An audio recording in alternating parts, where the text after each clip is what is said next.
बिस्मिल्लाहिर्रहमानिर्रहीम। अस्सलाम वालेकुम डियर स्टूडेंट्स। आज हम अपने नेक्स्ट टॉपिक के साथ मौजूद हूँ मैं यहाँ पर। तो हमारा नेक्स्ट टॉपिक है आज बेटा हमारा ब्रांचेस ऑफ बायोलॉजी।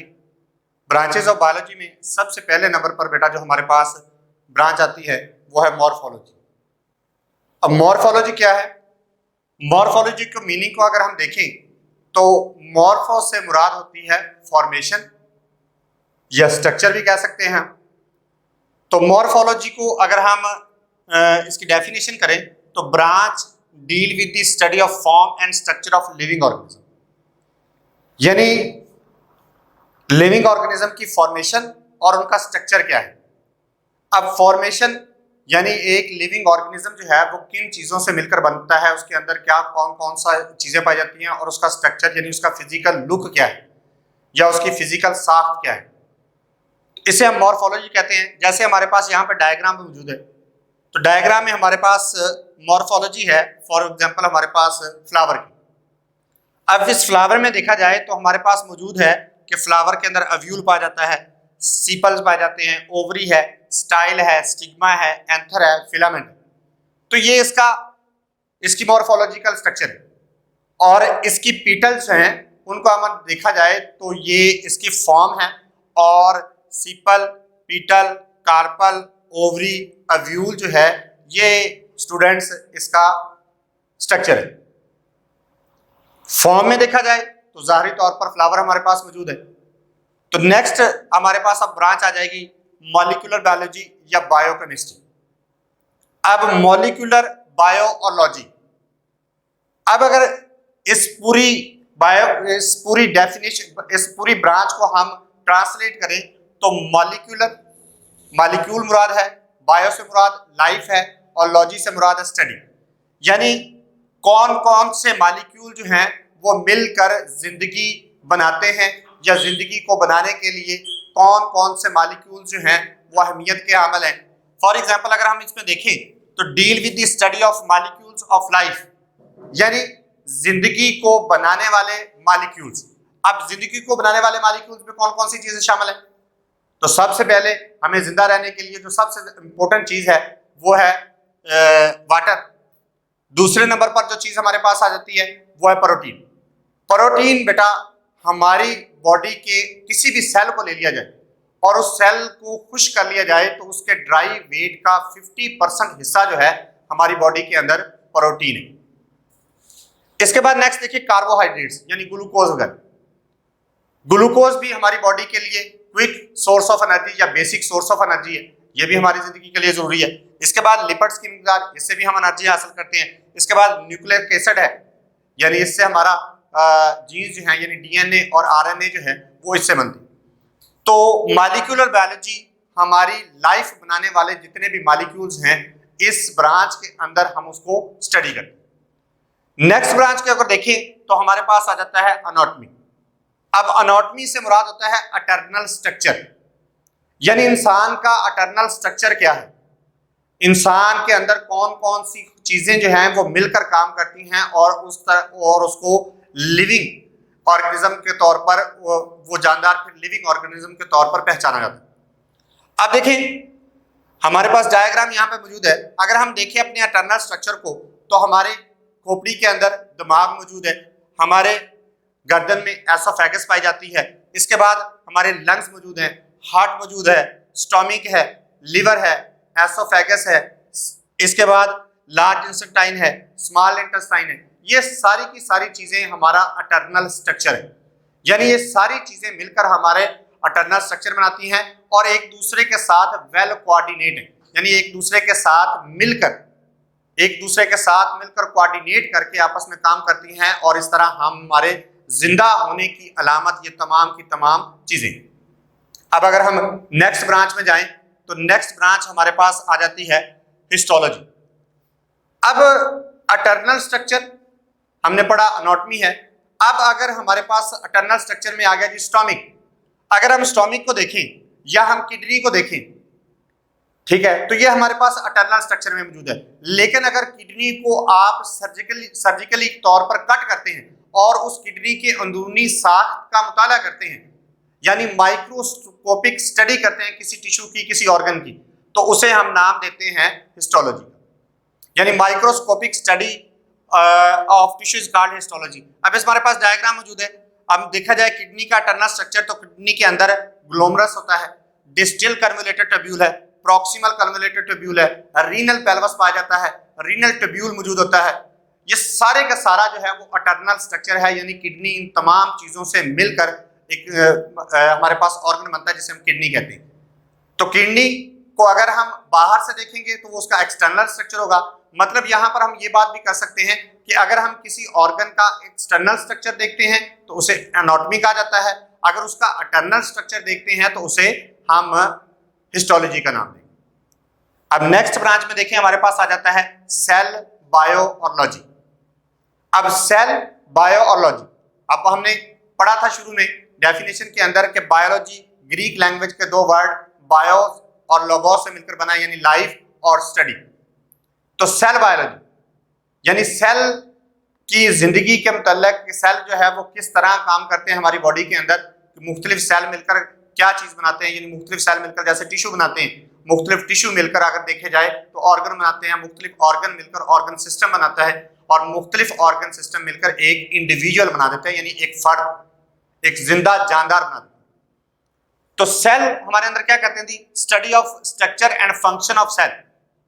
अब सेल क्या स्ट्रक्चर क्या है और उसका फंक्शन यानी उसकी काम करने की सलाहियत क्या है, उसका मुतालिया करना सेल बायोलॉजी कहलाता है। और सेल के अंदर सेल ऑर्गेनल्स कौन से होते हैं, देखिए बेटा, हर चीज का एक छोटा पार्टिकल होता है, हर चीज जो है वो अपने से छोटे चीज से मिलकर बनी होती है। जैसे एटम है, एटम का एक सब एटॉमिक पार्टिकल होता है, जैसे प्रोटॉन है, इलेक्ट्रॉन है, न्यूट्रॉन है। अब एटम मिलकर जो है वो मॉलिक्यूल बनाते हैं, और मुख्तलिफ मॉलिक्यूल मिलकर जो है वो ऑर्गेनेल बनाते हैं। ऑर्गेनेल जो है वो सब सेलुलर स्ट्रक्चर भी कहलाते हैं, यानी सेल को मुख्तलिफ ऑर्गेनेल जो है वो मिलकर एक सेल तरतीब देते हैं। तो इन सेल ऑर्गेनेल्स का मुताला भी सेल बायोलॉजी में ही किया जाता है। This branch also deal with the study of cell division. अब सेल की तकसीम का अमल भी होता है, ये बायो के चैप्टर नंबर 5 के अंदर हम पढ़ेंगे। तो सेल की तकसीम का अमल भी सेल बायोलॉजी के अंदर ही स्टडी किया जाता है, यानी एक सेल जो है वो तकसीम किस तरह होता है, अपने जैसे नए सेल जो है वो किस तरह पैदा करता है। अब हमारे पास यहाँ पे डायग्राम देखें सेल की, तो सेल का स्ट्रक्चर क्या है, यानी सेल जो है किस चीज के इसके अंदर अंदरून कौन कौन सी चीजें पाई जाती हैं। तो सेल के अंदर बाहर वाली सतह पर सेल मेम्ब्रेन पाई जाती है, सेल वाल मौजूद होती है, सेंट्रोसोम पाए जाते हैं, साइटोप्लाज्म होता है, स्मूथ एंडोप्लाज्मिक रेटिकुलम होती है, रफ एंडोप्लाज्मिक रेटिकुलम होती है, न्यूक्लियस है, न्यूक्लियस है, न्यूक्लियर मेम्ब्रेन है, वैक्यूल है, माइटोकॉन्ड्रिया है, ठीक है, गोल्जी बॉडीज है, तो ये राइबोसोम है। ये सारे मिलकर एक स्ट्रक्चर बना रहे हैं, ये सारे मिलकर काम करते हैं और हमारे पास एक स्ट्रक्चर हासिल हो जाता है जिसे हम नाम देते हैं सेल। इसके बाद हम नेक्स्ट ब्रांच में जाएं तो नेक्स्ट हमारी ब्रांच आ जाती है फिजियोलॉजी। अब फिजियोलॉजी क्या है, this branch deal with the study of function of different part of the living organism. Physiology में हम मुताला करते हैं कि किस तरह लिविंग ऑर्गेनिज्म के एक जिंदा जानदार के मुख्तलिफ बॉडी पार्ट्स जो हैं वो मिलकर कैसे काम करते हैं। फॉर एग्जांपल आपके पास यहाँ पर डायग्राम है, तो डायग्राम में देखिए कि एक शख्स जो अगर दौड़ा है तो दौड़ने के दौरान उसके सिर्फ और सिर्फ जो है वो टांगे ही काम नहीं कर रही, बल्कि उसके तमाम बॉडी पार्ट्स जो हैं, तमाम बॉडी जो है वो मिलकर काम कर रही है और वो शख्स जो है वो रनिंग कर रहा है। अब देखिए इसके अंदर नंबर 1 पे देखा जाए तो हमारे मसल्स मूवमेंट कर रहे हैं। मसल्स जैसे ही मूवमेंट करते हैं तो सेलुलर रेस्पिरेशन का प्रोसेस होता है, सेलुलर रेस्पिरेशन का प्रोसेस होगा तो एक्सचेंज ऑफ गैसेज होगा, एक्सचेंज ऑफ गैसेज होगा तो हमारा ब्रीथिंग रेट जो है वो बढ़ जाएगा। तो जैसे ही हमारा ब्रीथिंग रेट बढ़ेगा उसके साथ साथ ही हमारी ब्लड सर्कुलेशन जो है वो बढ़ जाएगी, क्योंकि हमें जब हम भागते हैं या हम कोई हार्ड वर्क कर रहे होते हैं तो हमें ऑक्सीजन की नॉर्मल की निस्बत ज्यादा मिकदार में जरूरत होती है। तो जब हमें ऑक्सीजन की नॉर्मल की निस्बत ज्यादा मिकदार में जरूरत होगी तो फिर हमें ब्रीथिंग रेट जो है वो तेज करना पड़ेगा। जैसे ही ब्रीथिंग रेट तेज होगा तो हमारा ब्लड सर्कुलेशन सिस्टम जो है वो ऑटोमेटिकली तेज हो जाएगा। तो फिजियोलॉजी में हमारे मुख्तलिफ बॉडी पार्ट्स जो हैं वो मिलकर काम करते हैं, यानी हम मुख्तलिफ बॉडी पार्ट्स का मुताला करते हैं कि किस तरह मुख्तलिफ बॉडी पार्ट्स जो हैं वो आपस में वेल कोऑर्डिनेट होकर एक दूसरे के साथ मिलकर काम कर रहे हैं। यानी हम इसमें मुताला करते हैं कि मुख्तलिफ बॉडी पार्ट्स जो हैं वो आपस में मिलकर काम कर रहे हैं। तो नेक्स्ट ब्रांच में अगर हम जाएं तो नेक्स्ट ब्रांच हमारे पास आ जाती है जेनेटिक्स। अब जेनेटिक्स क्या है? Study of gene and their role in inheritance. Study of gene, अब यूनिट ऑफ लाइफ भी कहा जाता है, ठीक है, बेसिक यूनिट ऑफ लाइफ है हमारा। बेसिक यूनिट ऑफ लाइफ जैसे हमारा सेल है, ठीक है, तो इनहेरिटेंस का बेसिक यूनिट है वो जीन है। तो जीन्स जो है वो हमारे, देखिए एक इंसान जो है वो अपनी जैसी नस्ल पैदा करने की सलाहियत रखता है। अब एक शख्स की खुसूसियात यानी वालिद की, फादर की खुसूसियात उसके ऑफस्प्रिंग यानी उसके बच्चे के अंदर पाई जाती है। तो ये ट्रांसमिशन यानी ये ट्रेड्स या ये खुसूसियात की मुंतकली का अमल जो है वो जीन्स के जरिए होता है।